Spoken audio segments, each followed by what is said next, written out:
françaisdanslemonde.fr. françaisdanslemonde.fr. La première plateforme multimédia d'aide à la mobilité internationale vous présente le podcast spécial Destination Canada. Bonjour et bienvenue dans ce podcast. Vous écoutez Français dans le monde, spécialiste de la mobilité internationale. Vous préparez à la mobilité internationale et aujourd'hui, en ce samedi 18 novembre 2023, à l'espace Charenton, Paris 12e, on s'intéresse à une mobilité qui va se faire au Canada. Avec notre présence dans ce salon Destination Canada qui a lieu donc à Paris, qui aura lieu à Rabat et qui sera également en ligne. Tous les contenus qui peuvent vous intéresser, vous pourrez les retrouver dans le lien de ce podcast. Mon invité, Louise. Louise, on commence à se connaître parfaitement. Est-ce que tu peux, pour les auditeurs, nous rappeler qui tu es et ton titre ? Bien sûr. Donc, Louise Van Winkle, je suis responsable de l'équipe de promotion au Bureau d'immigration, réfugiés et citoyenneté Canada à l'ambassade du Canada en France. En raccourci, on organise l'événement aujourd'hui. Alors, je voulais te remercier à toi et que tu remercies toutes tes équipes d'avoir accueilli si bien la radio des Français dans le monde aujourd'hui. C'est un plaisir. Je pensais que c'était vraiment une occasion pour vous mettre en contact et les auditeurs leur donner un aperçu vraiment de la variété d'exposants venus du Canada et les différents projets de vie des candidats qui ont envie d'y partir. Alors, on va pas mentir, en radio, on est toujours un peu tricheur. On termine la session d'enregistrement ensemble alors que c'est la première intervention du podcast. Donc je sais déjà ce qui va se passer, moi, puisque j'ai interviewé ces invités. Je me suis pas mal promené. Le Canada est grand, on le disait au téléphone la dernière fois quand on a échangé ensemble. Évidemment, avec la radio des Français dans le monde, souvent je vais dans la région, dans la province de Québec. Mais il y en a beaucoup d'autres, il y en a 10 en tout, 3 territoires. On connaît pas bien le Canada, mais c'est normal, faut pas nous en vouloir. C'est un peu normal et je dirais que à part les grandes villes, les grandes métropoles, même les villes au Canada sont moins connues. C'est une partie de l'objectif d'aider les gens à préciser leurs projets, à découvrir des destinations qu'ils ne connaissaient peut-être pas, pour voir les opportunités, le mode de vie, avoir tous les éléments. On va découvrir par exemple que Labrador n'est pas qu'un chien. Exactement. On va aller se promener dans le Manitoba, on va parler de la Nouvelle-Écosse, on va se promener tout là-haut, au grand froid aussi. Toi, tu as eu l'occasion vraiment de découvrir tout ce grand territoire. Tu t'es beaucoup promené au Canada. J'ai eu la chance d'aller dans toutes les provinces et dans 2 des 3 territoires. Il me reste le Nunavut à visiter. C'est quoi la différence entre les provinces et les territoires ? Alors, les territoires, ce sont des énormes étendues dans le nord du Canada avec des très, très petites populations. Donc, en gros, le gouvernement fédéral, le gouvernement du Canada va prendre en charge certaines des tâches administratives pour ne pas que ce soit un fardeau trop grand pour le gouvernement local. C'est la seule différence. Dans ce podcast, on va parler de la qualité de vie, on va parler de travail, on va préparer son CV, on va parler du PVT. Le sujet est vaste. Je suis quand même assez étonné par le dynamisme que l'ambassade du Canada a et met à disposition des Français et des francophones. Pourquoi un si beau dynamisme ? On est vraiment convaincu que le Canada a comme force d'être un pays bilingue. C'est un pays multiculturel, les gens viennent de partout au Canada, 1 personne sur 4 au Canada maintenant qui est née à l'étranger. Mais historiquement, c'est aussi un pays bilingue. Et le fait d'appartenir à une grande francophonie internationale fait partie aussi de la force du Canada. Il y a des communautés francophones partout. On pense naturellement au Québec, mais il y a des francophones partout. Moi-même, j'ai vécu en Ontario, au Manitoba. J'ai jamais eu l'occasion de vivre au Québec, mais je suis francophone de naissance. Et c'est ce qu'on voit. Il y a aussi la francophonie internationale. On l'a vu ici, on a entendu dans les différents accents, que ce soit parmi les candidats ou parmi les exposants, qui, pour un grand nombre, sont eux-mêmes arrivés dans les dernières années au Canada, qui reviennent maintenant comme représentants de gouvernement local ou d'une organisation ou comme employeur. Et je pense que ce bilinguisme faisant partie de notre force, eh bien, le gouvernement du Canada veut l'appuyer. Et en termes chiffrés, pour l'immigration, on a défini des cibles encore plus importantes pour les années qui viennent. Donc, sur l'ensemble de tous les immigrants au Canada, On veut qu'en 2024, 6% d'entre eux soient francophones. L'année d'après, ça sera 7% et l'année d'après, 8%. Alors attention, installez-vous. On va avoir une quinzaine d'invités au micro de la radio des Français dans le monde à partir de maintenant. Laissez-vous faire, vous allez apprendre plein de choses. Louise, on écoute ça ensemble ? Avec plaisir. françaisdanslemonde.fr. Podcast spécial Destination Canada. Le podcast spécial sur Français dans le monde avec mon invité Olivier Jacques, directeur régional pour l'immigration, réfugiés et citoyenneté au Canada. Bonjour Olivier. Bonjour. Merci d'être au micro de la radio des Français dans le monde. On va parler de Destination Canada. Un petit mot sur l'historique de ce rendez-vous. Destination Canada Forum Mobilité a maintenant ça fait 19 éditions qu'on l'organise. Donc, ça a de nombreuses années déjà. On l'organise une fois par année. L'événement a lieu à Paris et parfois dans d'autres villes. Donc, cette année, c'est organisé à Paris et à Rabat, au Maroc. Et également en ligne, puisqu'on a des auditeurs qui sont sur toute la planète. Si on ne peut pas être à Rabat, si on ne peut pas être à Paris, il y a quand même plein d'informations qu'on peut trouver en ligne. Oui, vous avez raison. On a une édition en ligne pour ceux qui ne peuvent pas se déplacer à Paris et à Rabat, qui va se tenir au début du mois de décembre. Mais je tiens à dire, en fait, que tous les ateliers, toute l'information présentée aujourd'hui, pour ceux qui ne peuvent pas être parmi nous, là, c'est disponible en ligne. Donc, on a un compte Facebook de l'Ambassade du Canada. Il y a aussi un compte Facebook de Destination Canada, où on peut trouver toute l'information, une retransmission, en fait, de tous les ateliers, les conférences qui sont présentées. Donc, vraiment, pas besoin de se déplacer. Et si vous avez manqué l'occasion qui s'est présentée cette année, pas de souci, on peut trouver ça en ligne. Pourquoi un tel dynamisme sur l'immigration ? Alors, moi, je suis Français de France. Je ne sais pas si la France est aussi dynamique hors de ses frontières pour faire venir des talents. Mais expliquez-moi, pour ce qui est du Canada, pourquoi ce dynamisme ? Mais le Canada, c'est un très, très grand pays. Donc, deuxième pays de par sa superficie à travers le monde et avec une population de 40 millions d'habitants. Donc, de la place à revendre, une économie en forme. Or, il nous manque des bras et des cerveaux. Donc, une économie où il y a besoin d'un certain nombre de pénuries de main-d'œuvre. Donc, on veut dérouler le tapis rouge à des travailleurs qui sont qualifiés pour venir contribuer à peupler le Canada, mais aussi à venir combler des postes vacants. Donc, on fait beaucoup d'efforts pour séduire les personnes intéressées de peu partout à travers le monde pour venir contribuer à la société canadienne. Alors évidemment, les Français ont le prisme particulier sur la région de Québec.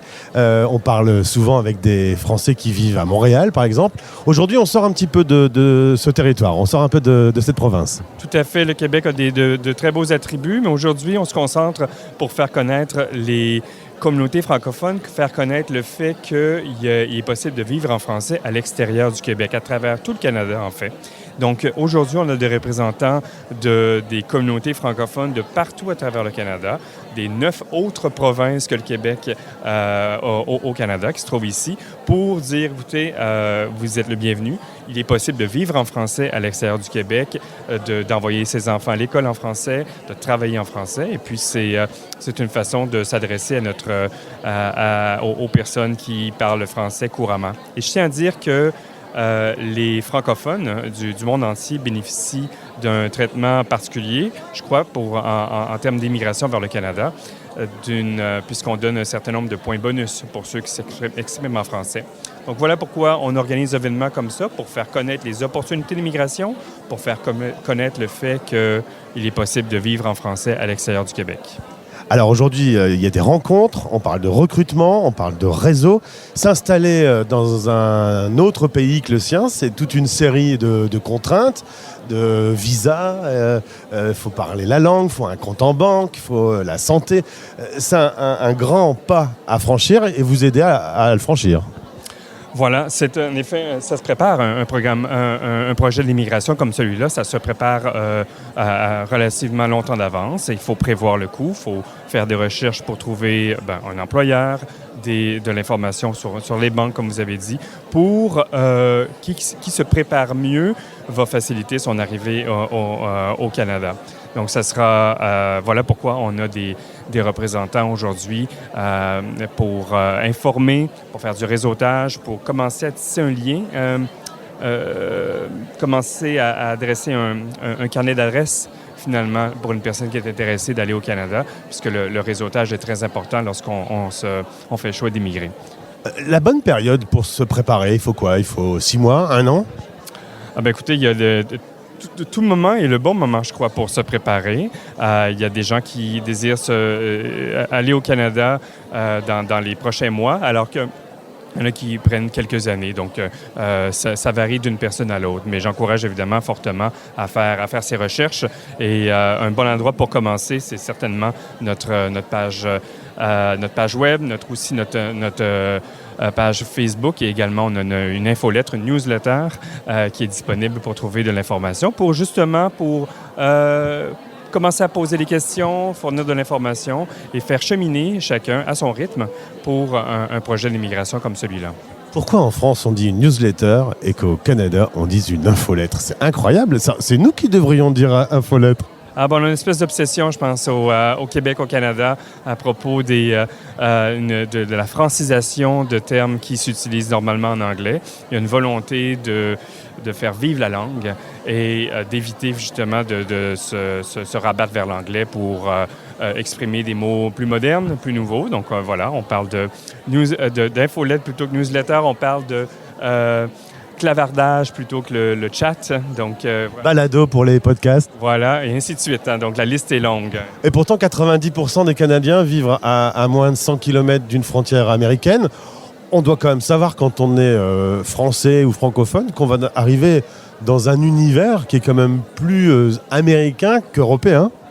Tout à fait. Je dirais qu'au Canada, il faut le savoir, c'est un mode de vie résolument nord-américain. Il n'y a aucun doute là-dessus. On partage une langue avec l'Europe, avec l'Afrique du Nord, le français.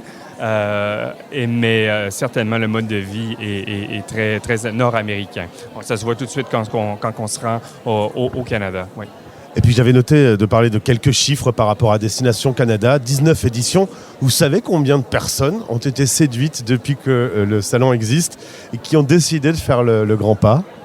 Je n'ai pas les chiffres pour toute l'histoire de Destination Canada, mais certainement pour cette année, c'est un événement qui est très couru. On parle de 126 000 personnes qui se sont montrées intéressées pour participer à l'événement à Paris, à Rabat et en ligne. Et on parle d'une 15 000 personnes qui seront invitées à y aller directement. Donc, aujourd'hui, ce week-end à Paris, on a environ 1500 personnes qui vont qui auront la chance de participer à l'événement. Mais comme je disais tout à l'heure, encore une fois, si vous n'avez pas eu la chance d'être invité cette année, vous pouvez retrouver le contenu en ligne. Olivier Jacques, dernière question, ces 15 000 personnes, est-ce que vous les forcez à installer l'application Français dans le monde pour qu'ils gardent quand même un petit bout de France une fois qu'ils seront installés dans votre beau pays? Ça serait une bonne idée. D'ailleurs, s'ils prennent la peine de le faire en m'écoutant, voilà, je pense que c'est gagnant. Vous êtes très fort. Merci beaucoup pour votre présence et je vous souhaite un excellent week-end. Merci beaucoup à vous. La radio des Français dans le monde. Destination Canada, aujourd'hui sur Français dans le monde avec Arthur. Il a 26 ans. Il vient de Clermont-Ferrand. Il a fait ses études dans le métier du livre et de l'édition. Et pendant ses études, il a eu l'occasion de vivre 3 mois au Canada, pas très loin de Toronto. Et là, il s'est dit, finalement, on est pas mal là-bas. Il a envie de partir y vivre et y travailler. Arthur, bonjour. Bonjour. Bienvenue sur Français dans le monde. Comment, à 26 ans, on se retrouve dans un salon en se disant « je vais changer de vie, je vais quitter la France, je vais partir vivre au Canada » ? Écoutez, moi j'ai travaillé 1 an dans le commerce déjà. Et j'étais vraiment en recherche d'un projet professionnel et plus largement de construire ma vie. Et c'est vrai que le Canada, ça m'est venu naturellement parce que c'est un très grand pays qui est très accueillant, très divers et c'est super cool d'y vivre. Moi, j'avais eu cette expérience-là quand j'y étais allé. J'avais un excellent souvenir et du coup, je me suis dit, voilà, pourquoi pas en fait. Ça. Alors, la famille réagit comment lorsque tu annonces que tu vas tout quitter et t'éloigner, parce que c'est quand même pas la porte d'à côté? Oui, ça c'est vrai que c'est une bonne question. La famille, effectivement, elle me dit d'aller en Suisse plutôt, parce que c'est l'étranger, mais c'est à côté. Mais moi, non, je préfère le Canada, ouais.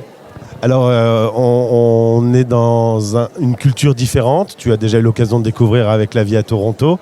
On s'adapte vite, ou quand on vient de France, on a quelques principes, quelques façons de fonctionner qu'il faut savoir mettre de côté? Ouais, on s'adapte très vite. Faut savoir que moi, quand je suis parti, je parlais pas très bien anglais. J'ai appris sur le tard, en fait, là-bas. Il y a beaucoup de zones qui sont francophones. Alors moi, où je suis allé, c'était une région anglophone un peu exprès pour apprendre la langue, à Toronto. Et là-bas, avec mon avec mon anglais, un peu scolaire, j'ai réussi quand même à me débrouiller pas mal. Et on progresse très vite. Et comme j'ai dit, les gens sont accueillants. Il y a beaucoup d'immigrés aussi, en fait, des gens qui sont dans la même situation que moi. Moi, ma famille d'accueil, c'était des gens qui étaient d'origine chinoise. Voilà. Donc, ils parlaient un petit peu anglais et beaucoup chinois. Voilà. Donc, il faut savoir que la langue, c'est pas une barrière là-bas.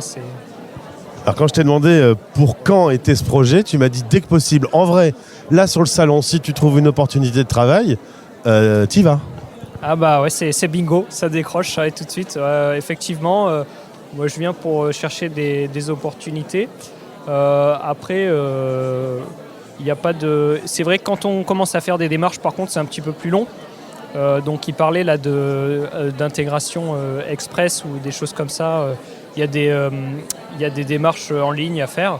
Bon, il y a énormément de programmes, donc je ne pourrais pas les dire comme ça tous, mais en tout cas, ils ont fait aussi des efforts pour faire en sorte qu'il y ait des réponses rapides.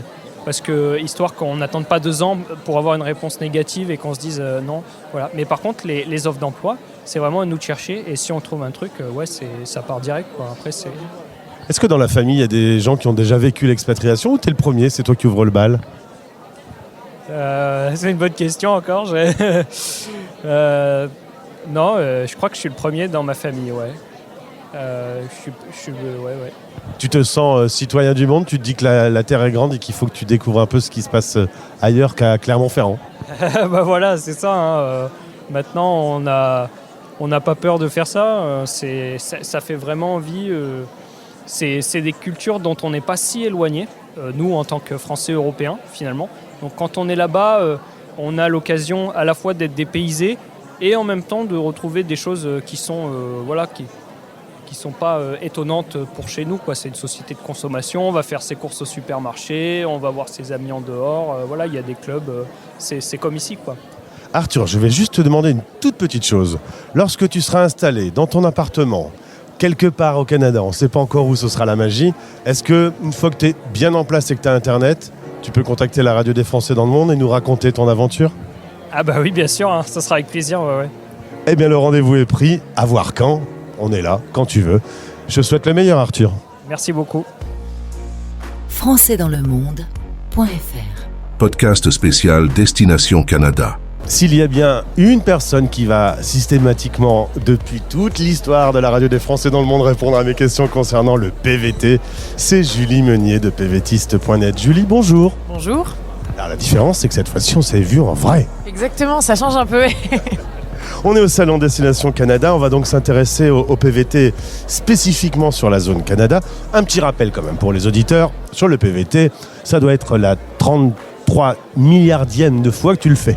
Oui, aujourd'hui, on me l'a pas mal posé cette question. Donc oui, le PVT, c'est le permis vacances-travail. Ça permet d'aller au Canada pendant 2 ans maximum quand on est français et qu'on a entre 18 et 35 ans. Et contrairement aux autres permis de travail, j'ai pas besoin de trouver un employeur avant de demander mon permis de travail et de partir. Là, j'obtiens le PVT, je pars au Canada et j'ai l'opportunité sur place de démarcher les employeurs. Peut-être de bosser dans un petit boulot pendant 3 semaines avant de trouver autre chose. Et puis, j'arrive à Montréal et puis je me dis, bah ouais, mais bof, alors je vais à Vancouver. En fait, je suis libre sur tout le territoire, c'est vacances, travail. Alors, il y a juste 3 conditions. L'âge, bon, moi, c'est cramé. 18-35 ans, ça, c'est le premier critère. Ensuite, avoir un passeport français. Là, par contre, je suis bon. Et alors, le troisième, là, ça te donne des sueurs froides. Le fameux tirage au sort, les rondes d'invitation. Il faut que tu m'expliques. Oui, effectivement, pour le PVT Canada, c'est un peu l'exception qui confirme la règle. C'est que le Canada octroie un nombre de places chaque année qui ne permet pas de satisfaire tous ceux qui ont envie de faire un PVT au Canada, qui sont vraiment très nombreux en France. Donc le Canada, comme le PVT n'est pas sur dossier, c'est pas lui, il a plus de diplômes, elle a plus d'expérience pro, eh bien, c'est des tirages au sort réguliers, tous les lundis soirs en général, pendant plusieurs mois. Là, on est en intersaison. La saison 2023 a été été clôturé en octobre et la saison 2024, c'est le gros point d'interrogation. Beaucoup de gens nous demandent quand ça ouvre, mais on ne sait pas encore. Le Canada l'annoncera d'ici la fin de l'année certainement. On peut imaginer que ce sera vers janvier. Et à partir de là, les gens vont s'inscrire gratuitement sur le site des autorités canadiennes et croiser les doigts ensuite pour être tirés au sort lors des rondes d'invitation. Lundi soir, heure française. Oui, heure française, exactement. Et donc du coup on attend, il y a le tirage au sort et c'est comme au loto, on a son nom qui apparaît ou pas? Oui, c'est exactement ça. Donc il y a des gens, la première semaine, quoi, j'ai une place, c'est génial. Il y en a, ils attendent 6 mois, ils ont une petite suée, ah là là, j'ai une place. Et on a connu des gens qui ont dû retenter 3 années de suite, voire plus. C'est vraiment la loterie, quoi. Et parfois on gagne et on a 28 minutes pour partir ou... Heureusement, le Canada est plus sympa que ça. Quand on est tiré au sort, on peut donc effectivement déposer une demande de PVT Canada avec des formulaires, des documents, payer 346 $ de frais au gouvernement canadien. On va aller faire prélever ses empreintes digitales et sa photo dans un centre de réception des demandes de visa. Et ensuite, le Canada traite la demande de PVT sous 2 mois maximum. Et à partir de là, j'ai 1 an pour aller au Canada. Donc il y en a qui partent vite parce qu'ils sont prêts, ils n'ont plus d'emploi, ils ont quitté leur conjoint, non je plaisante bien évidemment, mais bon ils n'ont pas d'engagement particulier pour le moment. Et puis il y en a d'autres, ils se disent ok, j'ai 12 mois pour partir, je vais reprendre un autre boulot pendant 6 mois, gagner de l'argent, je vais bien faire toutes mes listes de résiliation, je vais annoncer à mon patron que je m'en vais et je partirai dans 10 mois par exemple, voilà. Et concrètement, on a quoi? On a une carte avec son PVT? Alors quand on a le PVT, on reçoit une lettre d'introduction ou lettre de correspondance qui dit que la demande a été approuvée. On part avec ça au Canada, avec son passeport bien sûr, et c'est uniquement en arrivant sur place qu'on nous imprime un A4 qui est notre fameux PVT qui dit qu'on peut rester 2 ans au Canada avec la liberté de travailler et de voyager sur tout le territoire. Et c'est facile avec ce document d'ouvrir un compte en banque, de trouver un logement, de louer une voiture? Ouais, tout ça c'est facile, effectivement. Les PVTistes maintenant sont bien connus, surtout au Québec, mais de plus en plus aussi ailleurs au Canada, parce qu'on là on voit les provinces sont là aujourd'hui, elles savent un peu quel est ce public qui permet aux employeurs de les embaucher sans avoir rien à faire. Donc ça c'est vraiment bien. Et pour les démarches c'est pareil, les banques connaissent les PVTistes, les opérateurs téléphoniques aussi. On est un vrai travailleur au Canada, on a le droit vraiment légalement de le faire, donc il n'y a aucune démarche qu'on ne peut pas faire. On ne peut pas voter, etc., parce qu'on n'est pas encore citoyen canadien, mais tout le reste, vraiment, ça ne présente aucune difficulté. Et concernant la santé ? Très bonne question. Il faut effectivement souscrire ce qu'on appelle une assurance PVT parce qu'on ne va pas avoir la sécurité sociale française qui va nous couvrir là-bas. Et selon les provinces canadiennes, on n'a bien souvent pas la sécurité sociale québécoise, canadienne de façon générale, notamment quand on ne travaille pas. Donc il faut une assurance maladie, hospitalisation et rapatriement. C'est ce que demande le gouvernement du Canada. Alors on va quitter un peu Québec et s'intéresser aux autres territoires, aux autres régions. Où les Français s'intéressent aujourd'hui? Vancouver, Toronto? La deuxième ville, ça a toujours été Toronto. La troisième, je dirais que c'est Vancouver dans l'intérêt des gens. Mais c'est en train de changer parce que Toronto et Vancouver commencent à être assez chers, surtout Vancouver. Donc là, les gens commencent à s'intéresser à la Saskatchewan. Le Nouveau-Brunswick, ça fait plusieurs années déjà. Et je suis contente d'entendre aujourd'hui des provinces différentes d'année en année. L'Alberta tout à l'heure, le Yukon, etc. Je pense que les gens se disent qu'il y a des sentiers trop battus presque, où la vie coûte cher, où peut-être on aura un peu de mal à trouver du travail. Et le problème, c'est que quand on arrive en PVT avec 2500, 3000, 3500 €, on ne peut pas tenir 120 ans sans emploi. Donc là, les gens font des choix stratégiques aussi pour que l'installation soit plus simple et peut-être l'immigration à plus long terme soit plus simple également parce que le Québec n'est pas connu pour être la province la plus facile pour immigrer. Donc les gens commencent à être des pros un peu. Ils savent où il faut aller pour mener leur projet à bien. Merci Julie, toujours aussi claire avec pvtiste.net. Merci beaucoup pour la réponse à ces questions. Au plaisir de te retrouver. Merci beaucoup à toi. Venez avec moi, je vous emmène dans le centre du Canada. On est dans la zone du Manitoba avec un représentant du gouvernement du Manitoba, Daniel Stephens, qui est avec moi, agent d'immigration. Daniel, bonjour et bienvenue au micro de Français dans le monde. Bonjour, enchanté. Merci beaucoup d'avoir l'opportunité pour parler de ma belle province, justement située, comme tu disais, excuse-moi, dans le centre du Canada. Alors, on va pas se cacher, le français connaît pas bien cette partie du Canada. Qu'est-ce que tu peux me dire sur les villes connues, le climat, les atouts de cette zone? Oui, certainement. Donc, population d'environ 1,37 million de personnes, soit la plupart vivant dans la capitale de Winnipeg. Winnipeg, c'est un centre de transport, par exemple, vu sa localisation au centre du continent. C'est un grand centre de transport, de logistique, ce genre de choses, entre autres domaines.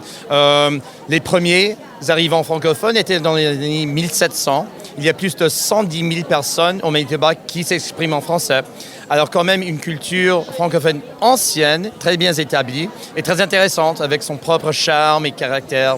Et côté climat? Côté climat, alors, donc, je vais pas vous cacher rien. Il fait très froid dans l'hiver, très chaud dans l'été aussi. Alors, avec plus de 100 000 lacs, il y a aussi beaucoup d'opportunités pour loisirs, pour se détendre, avoir un chalet, par exemple, aller à la plage, avec le lac Winnipeg qui a une superficie de la taille de Belgique.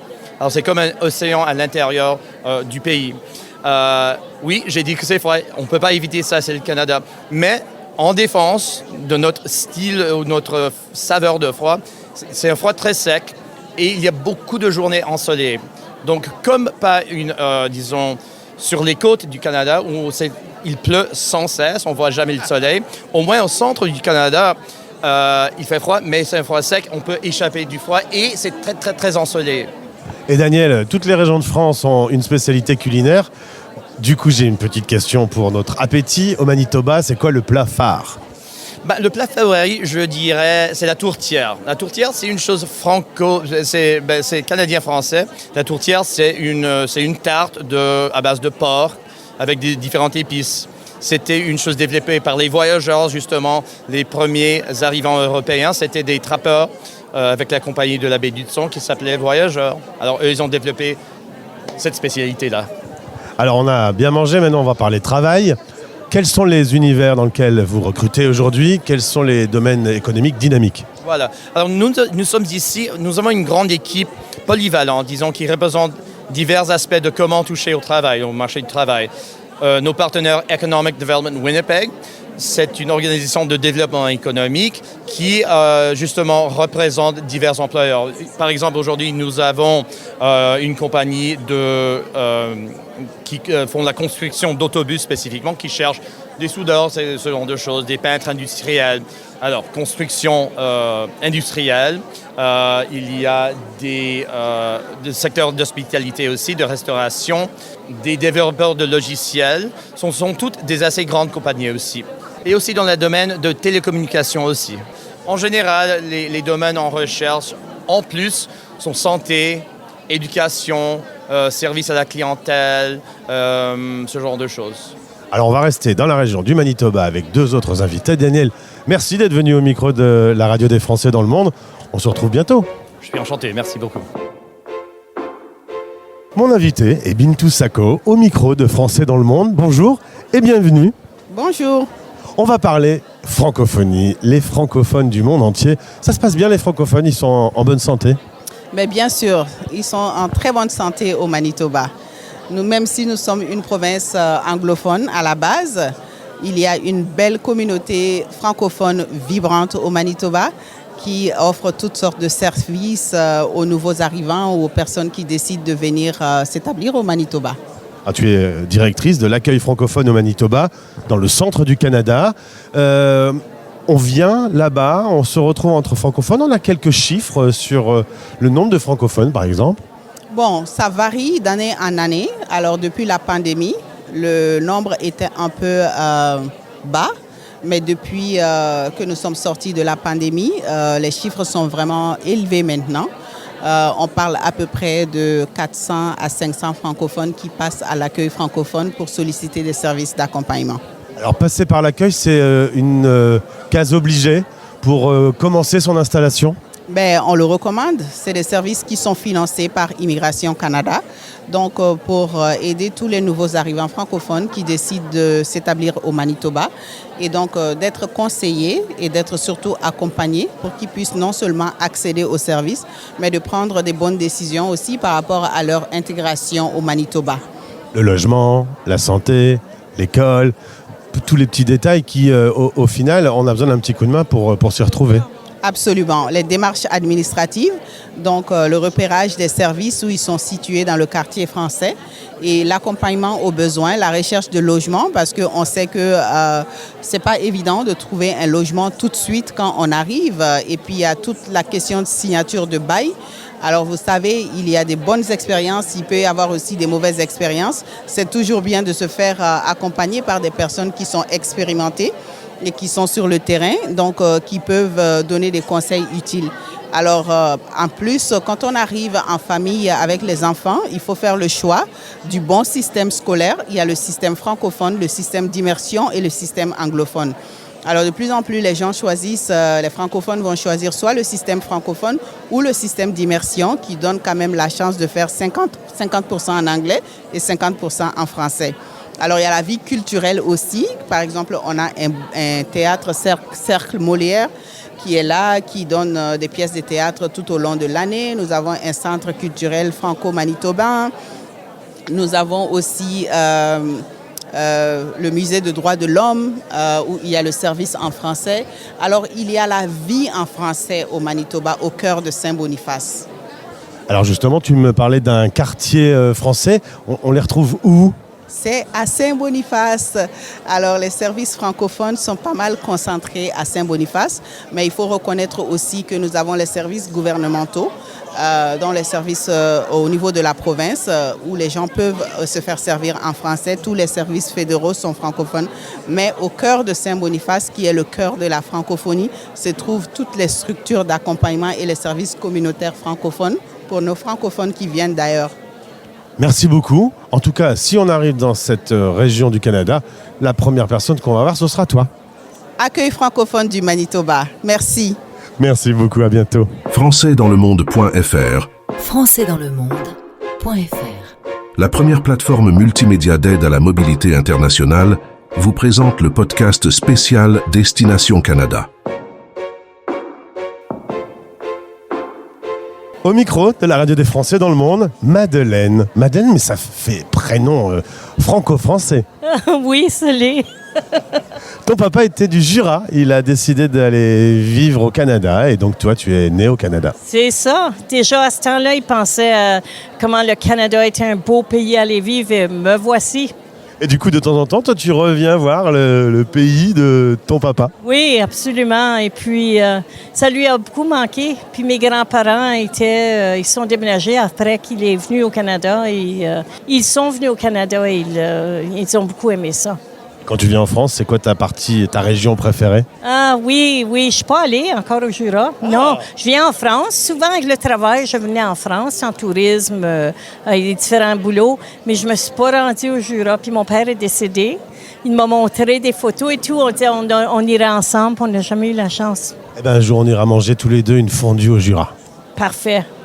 Madeleine Arbé de la directrice générale de CEDEM. Je vais refaire ma phrase parce que c'était loupé. Madeleine Arbé Nous sommes avec Madeleine Arbé, directrice générale de CEDEM. Nous parlons du développement économique francophone. Alors, est-ce que tu peux me replanter un peu le décor sur l'économie dans cette région du Canada? Bien, le Manitoba, je travaille pour une agence qui fait le développement économique de la francophonie. Alors, on parle surtout des secteurs. Bien, on parle des mêmes secteurs qu'on parlera en anglais. Vous savez que, étant au centre du pays, que l'agriculture est un enjeu quand même assez important. Nous avons le bouclier canadien qui est au nord de la province, les arbres, la foresterie. On a beaucoup de lacs. On a du tourisme quand même assez bien.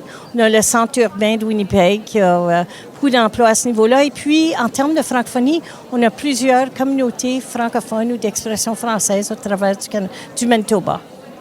Est-ce qu'il y a aussi des domaines plus culturels ou en rapport, d'autres univers qu'on pense peut-être moins? Oui, j'ai vu en effet une étude, c'était très préliminaire, où il disait que les genres d'emplois qui allaient être recherchés dans les prochaines années, puis on mentionnait au niveau de la culture, parce qu'évidemment, la francophonie, la culture joue un gros rôle.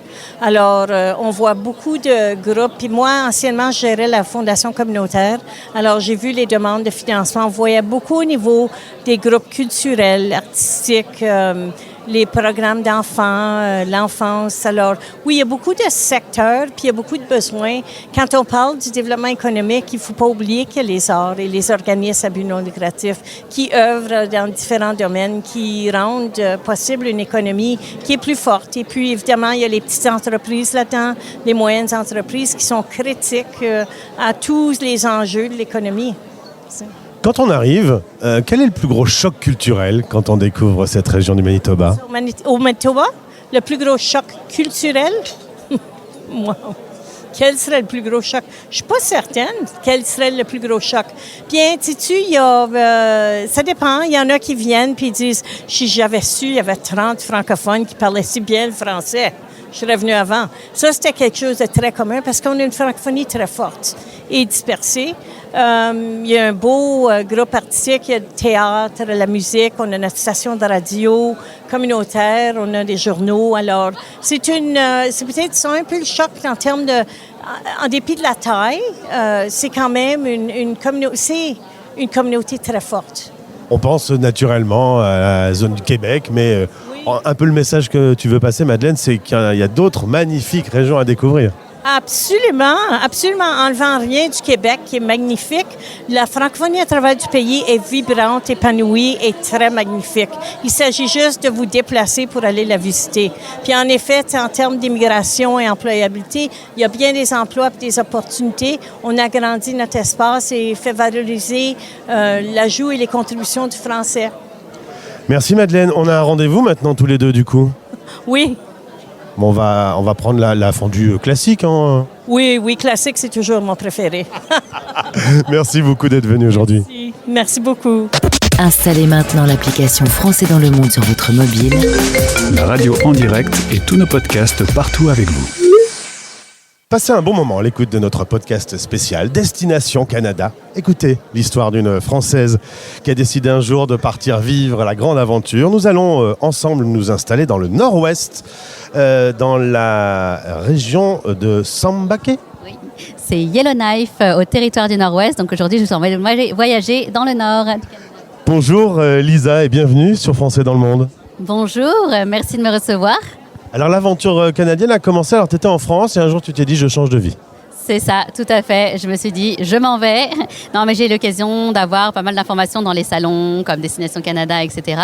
Et je suis partie en permis vacances-travail, tout d'abord au Nouveau-Brunswick, dans l'est du Canada. Et ensuite, j'ai voulu découvrir le Nord, le Grand Nord, le vrai.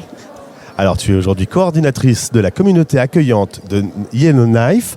On est donc dans le Grand Nord. Alors, moi, je ne connais pas bien la géographie, mais dans le Grand Nord, si je ne m'abuse, il fait grandement froid. Oui, on est au-delà du 60e parallèle déjà. Je ne sais pas si ça parle, mais oui, il fait grandement froid. Il peut faire moins 30, moins 40. Tant qu'on n'a pas fait l'expérience, c'est difficile de l'imaginer.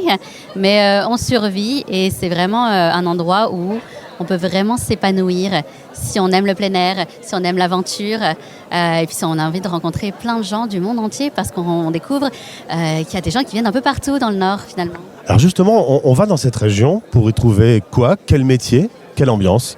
Oui. Il y a beaucoup... Déjà, il faut savoir que c'est une économie très minière. On a beaucoup de mines chez nous. Sinon, on a beaucoup de métiers dans l'éducation. On a beaucoup d'écoles. On a des écoles en français également.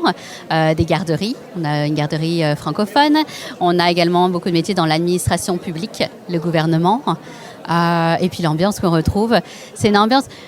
C'est très spécial en fait. Il fait froid, mais c'est quand même chaleureux. C'est une petite ville. Je replace les territoires du Nord-Ouest. C'est 1 million de kilomètres carrés. C'est l'Allemagne, la France et l'Espagne réunis, mais seulement 45 000 habitants à peu près, dont 20 000 dans la capitale à Yellowknife. Donc c'est vraiment spécial. Mais là-dedans, on retrouve quand même plus de 100 pays d'origine différentes. C'est vraiment impressionnant. Quand on se décide, tu conseilles de faire une première période de test un peu pour découvrir. Il faut déjà s'immerger un petit peu avant de se lancer. On peut s'immerger, on peut découvrir, mais dans tous les cas, nous, on a des endroits comme le Centre interculturel TNO, qui est un centre d'accueil et d'établissement pour les immigrants c'est bilingue, c'est en anglais, en français. Et donc, on invite les gens à nous contacter ou même à venir directement nous voir, poser leurs questions. On va faire l'évaluation de leurs besoins. Et après, c'est sûr que c'est un peu l'aventure d'une vie, ce qu'il faut dire. Mais moi, j'ai des gens, comme c'est ça, j'organise des activités communautaires, des activités sociales. J'ai des gens qui viennent du Cameroun. Ils m'ont dit, la température la plus froide chez moi, c'était 25 degrés. Mais là, j'adore, je suis hyper épanouie. Donc voilà, il y a des défis, il y a des enjeux, c'est sûr. On va baigner, il fait froid, il fait nuit. Mais l'été, c'est beau. C'est moins long, mais l'été, il fait jour tout le temps. On fait des randonnées, on fait du canot, on passe notre temps dehors. Donc il y a vraiment de belles activités à faire. Lisa, aujourd'hui, tu es à Paris pour le salon Destination Canada. Quand tu as atterri, quand tu es sorti de l'avion, quand tu es arrivé dans cette capitale française, tu as dit « c'est vraiment des fous dans mon pays natal ». Oui, retour à la maison, ça faisait 3 ans que je n'étais pas venue. Surtout, j'ai vu, ça va vite ici à Paris, on court tout le temps, on court après le métro, alors que le prochain est dans 3 minutes. Et ça va vite. Mais chez moi, c'est différent. C'est vrai qu'on va beaucoup moins vite. C'est un autre style de vie. On met beaucoup l'accent sur la vie personnelle avec la vie professionnelle. Mais voilà, on fait vraiment nos activités à nous. Et c'est vrai que Paris, on a quand même la nourriture à Paris quand même. Non, mais quand même, les boulangeries, tout ça me manque un peu quand même. Merci beaucoup Lisa. On aura l'occasion de se retrouver sur la radio des Français dans le monde pour ton parcours. Aujourd'hui, on rembobine un petit peu. Tu referais tout pareil ? Oui, sans hésitation. J'ai eu que l'occasion de découvrir des belles places auxquelles je ne penserais pas que je serais allée. Par exemple, même le Nouveau-Brunswick, c'était parce que j'ai eu un travail. À ce moment-là, c'était en PVT pendant la pandémie. Et c'était des découvertes incroyables. Et surtout, je mets l'accent sur la richesse de la francophonie.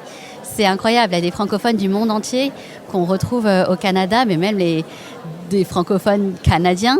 C'est très beau. Donc, au plaisir de t'accueillir, que tu nous racontes ton parcours. Et je te souhaite un excellent séjour à Paris. Merci, à bientôt. françaisdanslemonde.fr Podcast spécial Destination Canada. Encore une nouvelle province à découvrir. Nous voilà maintenant en Nouvelle-Écosse. On est à l'est, plutôt vers le bas, c'est ça ? Oui, tout à l'est, le plus à l'est qu'on puisse aller. Je suis avec David, un Français qui a décidé de quitter son métier d'enseignant dans le Pas-de-Calais il y a quelques années maintenant. Oui, ça fait un peu plus de 10 ans que j'habite au Canada maintenant. Tu as pas mal voyagé, avec madame notamment, et puis vous avez posé vos valises et construit une famille. C'est ça, on a posé les valises en Nouvelle-Écosse. Depuis le début, on est arrivé directement au Canada, on est allé directement en Nouvelle-Écosse. Alors c'est pas la majorité des Français qui arrivent et qui se posent en Nouvelle-Écosse. Statistiquement, tu es dans les un peu rares. Pourquoi la Nouvelle-Écosse ? Qu'est-ce que tu peux me dire sur cette qualité de vie en Nouvelle-Écosse ? Alors c'est vrai que c'est assez rare. On a toujours le choix. Quand on va aller au Canada, on voit un peu toutes les provinces, qu'est-ce qui nous attire. Et nous, en ayant beaucoup voyagé aussi, on s'était dit qu'on voulait être dans une province anglophone. On voulait pratiquer notre anglais, on voulait continuer d'utiliser la langue anglaise. Donc on s'est dit, quoi de mieux que d'aller en Nouvelle-Écosse ? Notre métier à l'époque d'enseignant le français langue étrangère nous permettait justement d'aller travailler à peu près n'importe où. Et on s'est posé sur la Nouvelle-Écosse parce que moi j'avais fait mon stage de master à la base. Et donc je m'étais toujours dit, je voulais y retourner et j'ai décroché un emploi. Et vraiment, ce qu'on aime là-bas, c'est l'accès à la nature. On aime beaucoup aller dehors, camper, randonner, faire du kayak, du canoë. Donc c'est une province qui permet d'avoir un accès assez facile à ça, tout en restant au bord de l'océan. Il faut aimer la nature. Il faut aimer la nature et l'eau, parce qu'on est entouré d'océans, il y a plein de lacs. C'est vraiment le paradis pour ça. Et le froid ? Il fait pas si froid. Il faut savoir aussi que grâce à l'océan, justement, c'est un climat plus tempéré. C'est-à-dire qu'il va faire moins froid que dans d'autres provinces l'hiver et moins chaud que dans d'autres provinces l'été. Donc nos hivers, on a moins de neige, forcément, mais il fait un peu moins froid. Et l'été, pareil, il fait toujours un peu plus humide parce qu'on est au bord de l'eau, mais ça reste quand même beaucoup moins intense que dans le centre du Canada, on va dire. La ville principale, Halifax ? C'est ça, c'est la capitale de la Nouvelle-Écosse, qui est aussi la capitale la ville la plus peuplée au niveau des provinces atlantiques. Et c'est à peu près 1 million d'habitants. Il y a 1 million d'habitants en Nouvelle-Écosse aussi. C'est la province la plus peuplée de l'Atlantique, des provinces atlantiques. On s'y plaît. Moi, je m'y plais beaucoup. Mais il n'y a pas que ça. C'est ça qui est important dans cette province, c'est qu'il y a à la fois le côté urbain à Halifax et dans les autres grandes villes, mais il y a aussi toutes les communautés rurales un peu plus petites qui ont toutes leurs petites spécificités à offrir. David, je suis invité à manger chez toi. Je m'installe à table. On va manger quoi ? Alors, si on vient en Nouvelle-Écosse, on va bien sûr manger du homard, on va manger des pétoncles et on va manger une chaudrée. C'est un petit plat de là-bas, une chaudrée, un mélange de poisson, de homard, de crabe, dans une sorte de bouillon avec de la crème. On va parler boulot maintenant. Tu travailles au service Travail, Compétences et Immigration. C'est un travail sérieux. Tu es un peu le promoteur, celui qui va attirer les nouvelles compétences pour cette région de Nouvelle-Écosse. Alors, oui, c'est un travail sérieux, effectivement. Donc, je travaille pour le gouvernement de la Nouvelle-Écosse. Et vraiment, mon rôle au sein du ministère du Travail, des Compétences et Immigration, c'est vraiment de travailler sur la promotion et l'attraction de talents bilingues, parce qu'on cherche surtout des profils bilingues, parce que c'est reste une province anglophone. Donc, le niveau d'anglais, quand même, ça participe à son intégration professionnelle. Et je fais de la promotion, de l'attraction. On travaille beaucoup aussi avec des organismes locaux communautaires pour voir, avec des employeurs, pour aller chercher les talents dont ils ont besoin pour réussir et pour grandir. Avec tout ça, le métier de professeur, il est loin derrière ? Alors, effectivement, il est loin derrière, mais je trouve que j'utilise quand même beaucoup de mes compétences d'enseignement dans la promotion, surtout par exemple à Destination Canada, où c'est moi qui fais les présentations justement de la Nouvelle-Écosse pour aller expliquer, vendre, promouvoir la qualité de vie et tout ce qu'on peut trouver dans cette province. On est à peu près de la même région. Moi, je suis de Lille, tu es du Pas-de-Calais à l'origine. Tu es sur Paris aujourd'hui pour ce salon Destination Canada. Est-ce que tu as été heureux de descendre de l'avion ou est-ce que tu seras content d'y remonter pour retourner à Nouvelle-Écosse ? Attention, question à 100 000 $. C'est une question difficile, hein. On veut me piéger, c'est ça? Non, alors, je suis toujours content de revenir, mais je suis aussi toujours content de repartir. C'est ça le truc, c'est que je suis très content de mes racines, je suis très content d'être ici, et je suis très content surtout de bien manger, de manger les nourritures traditionnelles avec lesquelles j'ai grandi. Mais je suis aussi très content de retourner au Canada, parce que c'est là où ma famille, où mes enfants sont nés. Très bien, comme ça ta famille française est heureuse, et le gouvernement canadien aussi. Tout le monde est content. Merci beaucoup. Merci à toi. Et on se retrouvera pour un podcast, Un Français dans le monde. Tu nous raconteras ton parcours. Pour être toujours plus utile et plus proche de vous, la Radio des Français dans le monde vous présente son nouveau rendez-vous du week-end, Vivre à, animé par Olivier Geoffry.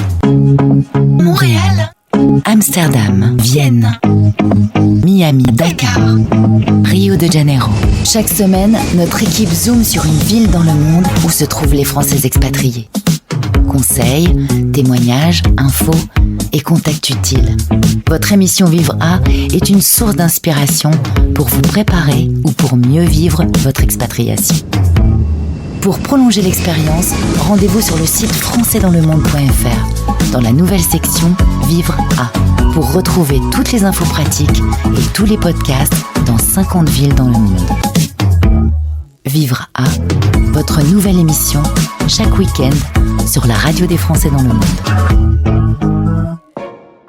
On parlait de ce fameux stress du lundi soir avec le tirage au sort pour obtenir son PVT pour partir au Canada. Vincent, mon invité, a connu ce stress. Oui, c'était assez particulier. J'avais fait des recherches sur le PVT, qu'est-ce qu'il fallait faire pour s'y inscrire, etc. Et on apprend forcément. C'est un tirage au sort. On a tous et toutes la même chance, probabilité d'être tiré au sort. Et donc tous les lundis, c'est ça. On est scotché sur la boîte mail, en train de rafraîchir tous les 10 secondes la boîte mail pour essayer de voir si on n'a pas ce petit mail de l'IRCC, de CIC. Et c'est ça. Et c'est arrivé, je pense, quelque chose comme 5 mois après mon inscription. Donc ça a été assez vite. J'ai été assez chanceux.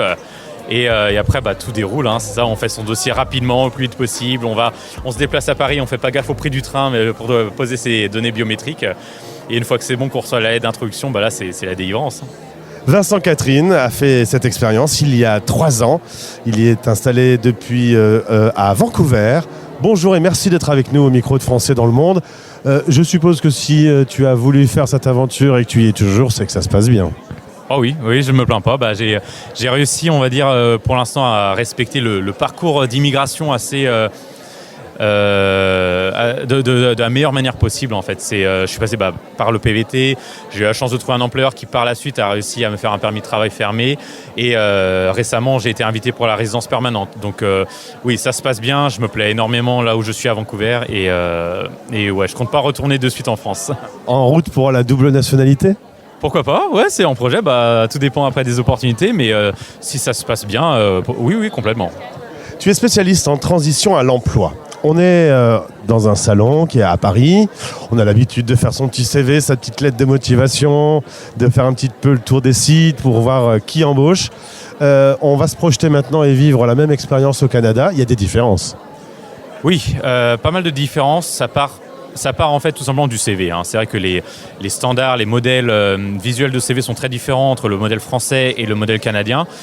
Personnellement, je suis rodé, je peux reconnaître direct un CV français. C'est bête à dire, mais les employeurs peuvent se fixer là-dessus. S'ils voient que le CV n'est pas formaté pour le Canada, ils peuvent s'arrêter là. Ça peut être rédhibitoire. Ça peut être rédhibitoire, totalement. Parce que c'est bête, mais ils vont considérer qu'on n'a pas pris le temps de s'adapter au Canada, en fait. Qu'on n'a pas pris le temps de s'informer sur comment fonctionne le marché du Canada, comment fonctionnent les entretiens, etc. Si le CV déjà n'est pas à jour, ça peut être compliqué. Alors il y a le CV, on a bien compris. Avec Internet, c'est pas très difficile de voir comment le faire, comment se l'approprier et le mettre dans la bonne culture. Ensuite, il y a l'entretien. D'abord, on dit pas un entretien, on dit une entrevue. Une entrevue, exactement, c'est ça. Oui, c'est ça. Et au Canada, c'est là la grande différence. C'est, en tout cas, je vais ressentir de manière personnelle et parce que j'ai un background aussi, un parcours en ressources humaines en France. En France, en entrevue, on va sûrement plus mettre de la pression sur le candidat. Quelles ont été tes expériences, comment ça s'est passé, etc. Mais c'est assez cash, c'est assez sec. Les Canadiens vont rechercher avant tout des personnalités. Ça peut paraître bête, mais ils aiment les belles histoires et ils aiment les gens qui ont juste l'envie et qui vont fitter, qui vont bien s'adapter dans l'esprit de l'entreprise. Une personne compétente, c'est super, mais si le savoir-être n'y est pas, c'est même pas la peine d'y penser. Parce que la compétence s'acquiert. Elle s'acquiert dans l'entreprise, etc. Donc, en entretien, comment ça va se passer ? C'est la personne, on va surtout savoir qui vous êtes. Mais qui vous êtes dans votre vie, pas entièrement de manière professionnelle, mais qu'est-ce que vous faites peut-être à l'extérieur, ou comment vous vivez certaines situations de manière personnelle, comment vous digérez le stress, comment vous faites face à des situations difficiles, comment vous faites appel à vos collègues, comment vous aimez travailler, etc. On ne va pas parler de la compétence, mais de la manière de faire les choses. Et ça, c'est ça qui change beaucoup par rapport à la France et qui a à prendre en compte au Canada. En France, la hiérarchie est assez verticale. Le patron est le patron. Quand il rentre, on arrête de respirer, on retient son souffle. Quand on n'est pas d'accord, on dit non. Attention, on ne peut pas se comporter comme ça au Canada. Non, alors déjà, le système hiérarchique est beaucoup plus souple aussi. Ça part en fait tout simplement de la langue. Les Canadiens, ils ont le tu et le vous sont inclus, c'est le you, tout simplement. Donc il y a un peu moins, il y a une cassure hiérarchique qui est beaucoup moins verticale. Même pour les Québécois tutoient énormément, qu'importe la position dans l'entreprise. Par contre, en termes de gestion de conflits, là on évite de la faire à la française, un peu cash, un peu dynamique. Non, on prend les formes. Ils peuvent être un peu, pas choqués, mais ils peuvent prendre beaucoup sur eux-mêmes. Et donc un Français qui va se plaindre assez vite, là ça peut être mal perçu. Généralement, ça passe par des mails, ça passe un peu, comme on dit, par derrière. C'est pas forcément bien perçu pour nous, Français, mais c'est comme ça que ça marche. Et ce qui est sûr, c'est que y aller trop direct, c'est aller droit vers le mur. Et pareil avec ses collègues, du coup, comment on doit un peu s'adapter. On ne peut pas se comporter exactement de la même façon qu'on peut le faire dans une entreprise française. C'est ça, il faut faire attention à ce qu'on dit, c'est-à-dire les blagues, etc. Il faut faire gaffe à ne pas choquer quelqu'un par inadvertance, parce qu'on ne saura pas si on a choqué cette personne ou pas. On va le savoir après par une tierce personne et ça peut poser problème. Donc éviter. Mais par contre, les Canadiens vont être très ouverts à la discussion. C'est-à-dire, avant même de connaître, avant d'entrer dans une entreprise, en commençant à entrer dans une entreprise, il faut parler à ses collègues, essayer de connaître un peu les limitations de chacun, etc. Par contre, pour le coup, les Canadiens en emploi vont être très cordiaux. Extrêmement cordial, extrêmement souriant, bien accueillant, c'est ça. Après, ça peut être compliqué, par contre, de sortir avec ses collègues en dehors de ce cadre-là. Les Canadiens, généralement, vont au travail, voient leurs collègues, et ensuite, une fois que sortis de ce cadre-là, ils voient d'autres personnes. C'est compliqué d'en faire des amis. Dernière question sur ta vie à Vancouver. On me dit qu'il y a la pluie de Vancouver. On me dit aussi que c'est un très très bel endroit. On me dit aussi que les prix ont beaucoup grimpé. Voilà, ça fait 3 ans. Qu'est-ce que tu peux me résumer sur Vancouver ? Oui, alors la pluie, c'est pas non plus un mythe, il pleut pas mal, mais nous on a la pluie et les autres provinces ils sont sous 15 cm de neige, c'est vous que choisissez. Mais par contre, ça n'empêche pas, il y a plein d'activités, ne serait-ce qu'à Vancouver, à faire en intérieur, etc. Et même en s'éloignant de Vancouver, là on a de la neige, donc aller faire du ski, aller faire des activités, c'est vraiment divers, c'est totalement possible. Et l'été, quand il arrive, il est là. C'est parti pour 3-4 mois de pur beau temps, de pur soleil, sans quasiment une seule journée de pluie. Donc pour ça, malheureusement, qu'il peut y avoir des incendies. Mais c'est ça, la ville est belle, la ville est entourée de l'océan, des montagnes. On a la ville de l'île de Vancouver à côté qui est magnifique. Les randonnées sont incroyables dans tout le périmètre de Colombie-Britannique. Donc si vous êtes un tant soit peu OK sur les activités extérieures, vous allez vous régaler. Et par contre, c'est cher. Les Anglais ils disent bien BC, donc la Colombie-Britannique, stand for bring cash, donc apporter du cash. C'est pas des bêtises. Vancouver a été classée, je pense, la ville la plus chère au Canada à l'heure actuelle. Ça se partage la place avec Toronto. Donc prévoyez votre voyage. Vancouver, c'est magnifique. La qualité de vie, on la paye, ça c'est sûr, mais elle est présente. Donc prévoyez un plan financier. Si vous êtes à l'aise financièrement, si vous savez que vous pouvez le faire, dans ce cas-là, il ne faut pas hésiter. Vincent, on va se retrouver dans le format du podcast Un Français dans le monde, que tu nous racontes ton parcours, ça te va ? Au plaisir, merci beaucoup. À très vite, merci. Français dans le monde. Français dans le monde est présent à Destination Canada aujourd'hui. On rencontre des Français qui ont décidé de vivre la grande aventure de l'expatriation. Alors Régis a connu la grande aventure de l'expatriation. 10 pays différents, Régis ? Oui, même 11. 11, et puis le 11e, c'est le Canada. Donc ça finit bien. Il y avait quoi sur ton parcours, sur ton chemin dans le monde ? Oh, il y a eu l'Afrique, le Sénégal, il y a eu la Thaïlande, il y a eu les États-Unis, il y a eu le Mexique, la Jamaïque, la République dominicaine, enfin bon, toutes sortes de pays. Tu m'as juste pas du tout parlé de Besançon. Non, de Besançon, c'est un point de repère. Ça reste un phare quand même ? Un petit peu, oui, un petit peu. C'est un ralliement familial, on va dire. C'est là-bas qu'on se rencontre en vacances. Mais j'ai beaucoup plus vécu à l'étranger qu'en France, c'est très clair.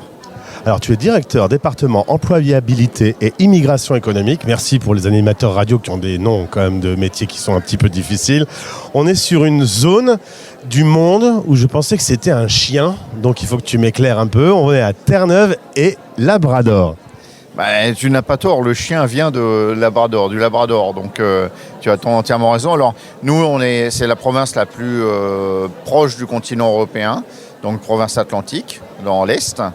Voilà, une province un petit peu plus conservatrice que les autres. Là, on a la partie Terre-Neuve qui est une île, et la partie du Labrador qui est reliée au continent avec une frontière avec le Québec. Donc on appelle ça le Terre-Neuve et Labrador. Alors en effet, les Français de France ont une certaine connaissance de par la culture, par exemple avec la région Québec. On va souvent à Montréal dans la radio des Français dans le monde. Là, c'est une partie qu'on connaît moins. Est-ce que tu peux nous la décrire un peu, ses paysages, son climat, sa nourriture ? Oui, alors c'est vrai que c'est une partie qu'on connaît très peu finalement, Terre-Neuve et Labrador. C'est un peu, si je pourrais le représenter, c'est un peu comme l'Irlande.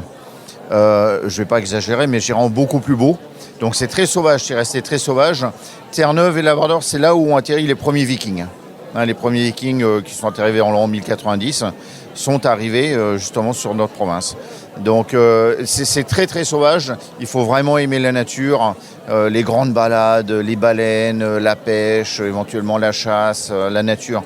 Donc il faut avoir un accès il faut être un petit peu aventurier en réalité pour vraiment s'y adapter et s'y plaire. Côté climat ? Alors, côté climat, rien d'extraordinaire. En hiver, à St. John's, on est à maximum moins 10, moins 15, ce qui est rien par rapport à d'autres endroits du Canada. Il fait chaud là-bas. Hein. Ah, il fait chaud. Et en été, ce qui est bien, c'est qu'on arrive à 22, 23. Donc, pas trop chaud, pas trop froid. Non, c'est vraiment assez tempéré. Et quelques villes repères, du coup ?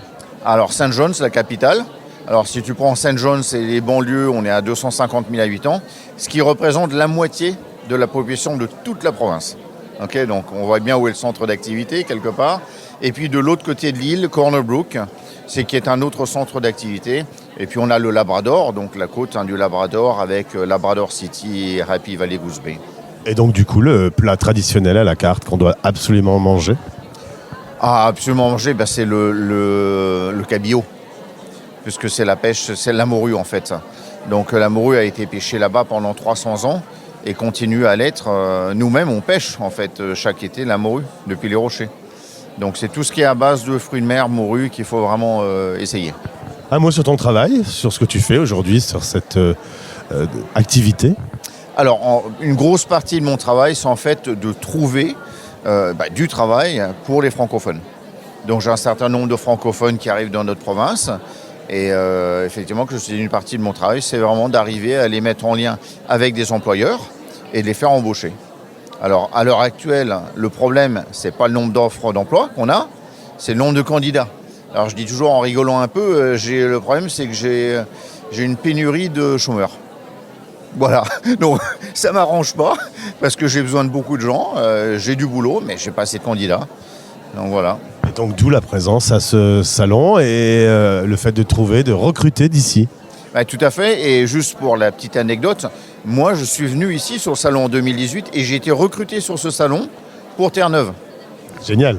Oui, donc on a quand même un certain nombre de candidats qui ont été recrutés ici et on recrute chaque année des candidats. Alors des fois ils viennent tout de suite, des fois ils viennent un an après parce que il y en a certains qui ont besoin de se préparer un peu plus que d'autres, mais c'est vraiment le salon incontournable. Régis Guyot, on va se retrouver pour un podcast Un Français dans le monde. Tu nous parleras de ton parcours et de ces différentes expériences, de ces 11 pays traversés. Aujourd'hui, concernant cette région de Terre-Neuve et Labrador, quels seraient tes principaux conseils, on va dire les 3 principaux conseils, pour préparer son arrivée ? Alors, une chose importante, c'est vraiment de connaître l'histoire du pays dans lequel on va. Et je te dirais même que là, on parle de notre province Terre-Neuve et Labrador, il faut connaître son histoire. Ça marche pour tous les pays où tu es allé ? Ouais. Ah oui, complètement. Parce que si tu veux connaître son histoire, c'est vraiment arriver à s'adapter et à comprendre les gens. Parfois, tu écoutes les gens, il y a des réactions, tu dis mais c'est pas logique ce qu'ils font là, pourquoi ils font ça ? Mais si tu n'as pas compris l'histoire, tu n'as pas lu l'histoire, et c'est vraiment, travailler un petit peu de ton côté, tu ne vas pas le comprendre. Mais en comprenant ceci, tu vas dire mais oui, ouais, il n'y a pas de problème, ok, je vais bien m'adapter et je vais me sentir bien. Donc vraiment lire, beaucoup lire de l'histoire, de la géographie et lire aussi de la culture. Parce que tu sais, le Canada, c'est un grand pays et chaque province est différente en réalité. C'est comme des petits pays dans un grand pays. Donc je sais que chez nous, ils sont plus conservateurs. Il faut comprendre pourquoi ils sont plus conservateurs. Il y a des raisons à cela. Donc il faut vraiment faire un effort de découverte en réalité pour que finalement on arrive vraiment à bien s'intégrer et on arrive à vraiment se faire plaisir, à avoir des amis terre-neuviens. Il faut être curieux. Très curieux. Il faut être très curieux. J'ai une question, justement, je suis curieux. Tu m'as dit que c'était la région des Vikings. Les Vikings, comme on voit dans les films, ça a vraiment existé comme ça ? Ah oui, si tu vas sur la partie ouest de l'île, on a encore le village viking. Là où ils ont vécu. Alors, ils n'ont pas vécu très longtemps, ils ont vécu une centaine d'années à peu près, puis après ils sont repartis en Islande. Mais tu peux encore voir le village viking, effectivement. Et tout a été daté de 1090 à peu près, ou l'an 1000, quoi, grosso modo. Régis Guyot a retrouvé dans Un Français dans le monde pour qu'il nous parle de ce parcours qu'il a amené jusqu'à la terre la plus proche de l'Europe. Finalement, t'es jamais très très loin de Besançon quand même. Oui, ça va faire long en nageant, mais effectivement, on est vraiment pas très proche de l'Irlande. Oui. D'ailleurs, on a des nouvelles compagnies aériennes, WestJet, qui va ouvrir des vols maintenant de St. John's à Londres à partir de mai 2024. Et tu l'as dit, de toute façon, Besançon est toujours dans ton cœur quand même. Ah, mais évidemment, bien sûr. Merci, à très vite. Merci beaucoup. Français dans le monde. La radio des Français dans le monde était invitée aujourd'hui par l'ambassade du Canada en France. Nous sommes à Paris, nous sommes à l'espace Charenton.